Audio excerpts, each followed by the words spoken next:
How to Stop a Teenage Girl from Playing Warhammer. A step-by-step inspirational guide. Or maybe not.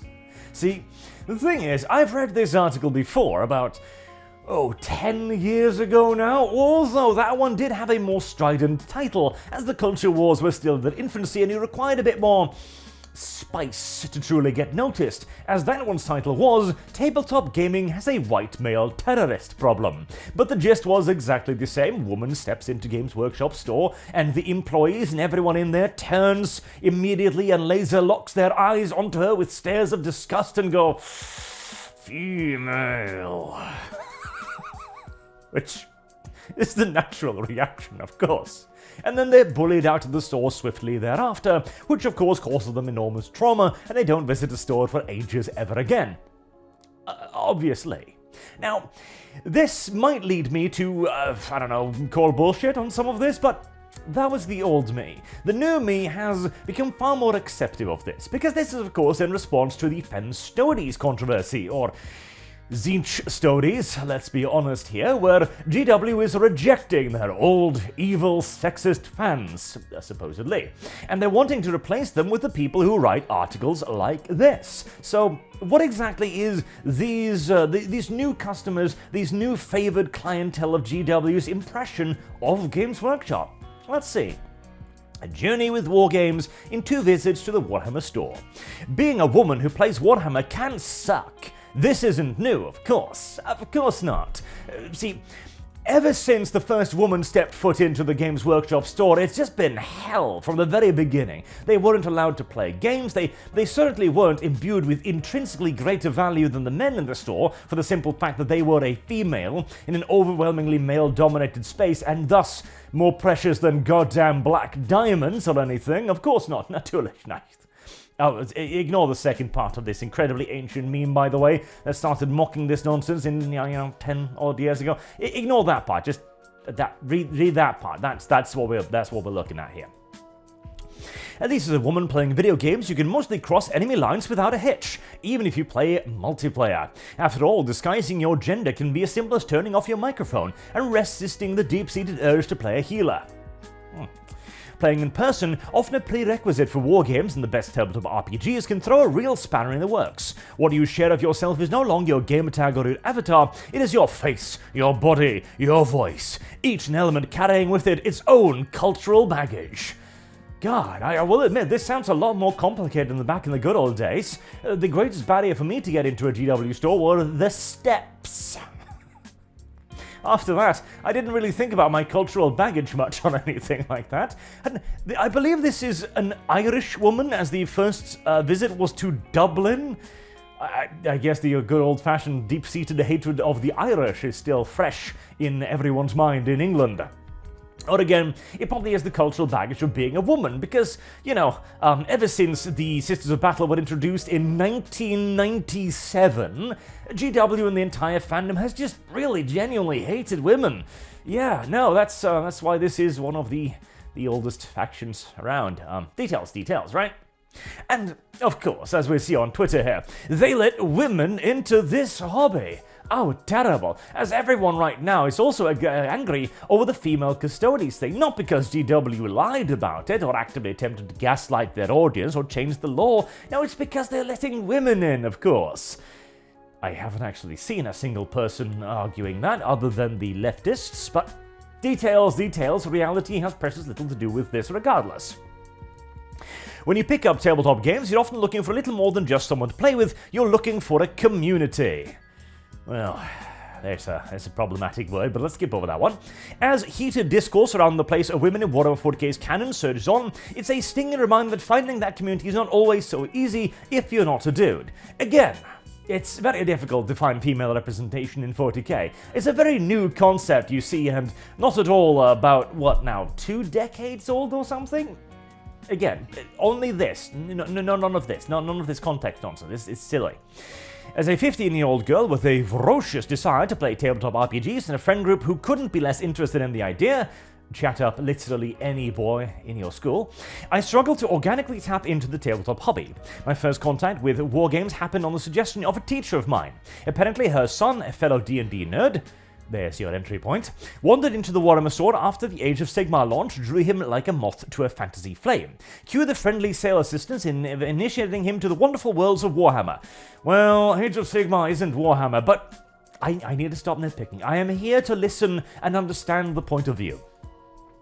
Once I convinced my best friend to stray from our usual Saturday routine of drinking bubble tea and buying tats at Forbidden Planet, the plan was in motion. I was going to the Warhammer store. Unfortunately, I didn't exactly receive the same warm reception. To be fair, I'm imagining the morale was pretty low after the Age of Sigmar launch. Ugh. Technically speaking, your money is worth the same no matter where you shop. Although, if you really pay attention, you'll start to notice that your presence is valued a little different everywhere you go. Those women clothing stores that stock cheap crop tops, hell yeah, 15-year-old girls are the gold standard there. These were the places where sales assistants shot us easy smiles and called us pet names. I do imagine that I would get some weird stares if I were to enter that store correct. At least this particular Warhammer store, things were very different. The employees there floated stiffly behind my friend and I as we inspected the boxes of minis and tiny pots of paints. He never engaged us as he did with other customers. He just watched accusingly. It took me a good while before I built up the courage to start asking questions about what else was on the shelves. How do you know how he was like with other customers? I thought this was your first step into this. No, we're beginning to ask questions again. Ignore that, ignore that. Are those aliens? Do you just paint them? Do you have to pick those exact colors? Oh, that's cool. What should you do after that? He indulged my first few questions with a cold yes-no before breaking the pattern with a sharp, if you don't know what you're looking for, then why are you here? Oh my god, my cheeks went hot. This wasn't a question, this was a poorly concealed request for us to both piss off. Again, the laser lock-on eyes and the hiss of female. Entirely natural. But there you have it. GW stores are just actively hostile against women, I do suppose. It's hard to know why he turned on us like this. Was he a virulent sexist? Absolutely. Of course he is. Was it some kind of revenge of the nerd style lashing out against women that had disparaged his hobby in the past? Well, you know what? Considering the general opinion towards the hobby, which has only very recently become popular, that's not the worst explanation. PTSD? Was he just having a bad day? I'll admit I can't know for sure. All I know is that it was a familiar antagonism. It was antagonism I'd felt before from especially bristle GameStop employees, from customers at my retail job who would look right past me and seek tech advice from my male co-workers, and from rock fans, there we go, who'd ask me to name songs from the band whose t-shirt I was wearing. It was the feeling of being subjected to gatekeeping. Because again, if you market yourself as a fan of a thing and people go, oh, you like that thing? What do you like the most about them? Being asked that is gatekeeping. Personally, I have adopted a far more stringent definition of gatekeeping, but yes, absolutely. Being engaged in casual conversation about the thing you like is definitely an attempt at excluding you from it. Sorry, I had a minor stroke there for the retardation of it. His words carried with them a belief that not only did I not know what I was talking about, I mean, in case of the Warhammer thing, I suppose that was true, but also I was not welcome to learn, so of course I took this as my cue to leave. It was your first visit, but no, ignore. Thankfully, this isn't a universal experience, and I'm sure it's not part of Games Workshop staff trying to scare girls off for playing war games. No. Let us assume here that he is a virulent sexist. This is some revenge of the nerd style stuff. GW is just a sexist corporations. They don't want you to be there. They scare off 15-year-old girls constantly. I mean, I've seen this repeated again and again now in countless articles. The GW staff are just terrible human beings, it seems. I don't know why, but it keeps being brought up in these mainstream media articles, so I'm gonna have to presume it's correct, right? Still, interactions like this, however rare they be, can be enough to make newbies feel unwelcome, and even unsafe with those they're hoping to share the space with. Hell, it can even scare them off the hobby completely. I passed that Warhammer store many times in the years following my first poorly received visit. I did not go back in. Now, we then have a second story about the Games Workshop employee doing the thing they're actually literally trained to do, which is spot someone with disposable income and immediately go up to them to relieve them of aforementioned disposable income. But you know what? I have learned well from the leftist ideals of context, and so we're just gonna skip that one right over and go back to the idea that virulent sexists are quite common at GW storefronts. Of course, obviously. Why wouldn't they be? See, here's the thing. I am of the opinion that perhaps we should adopt this point of view. Why, after all, should we defend a corporation? What point is there? What point is there in defending Games Workshop from their own desired clientele? They are, after all, a company that makes a living selling little plastic toys of bigoted space Nazis, genocidal monsters that just randomly attack and kill poor innocent alien species for no other reason than blinkered hatred and their own views of their misguided views of purity.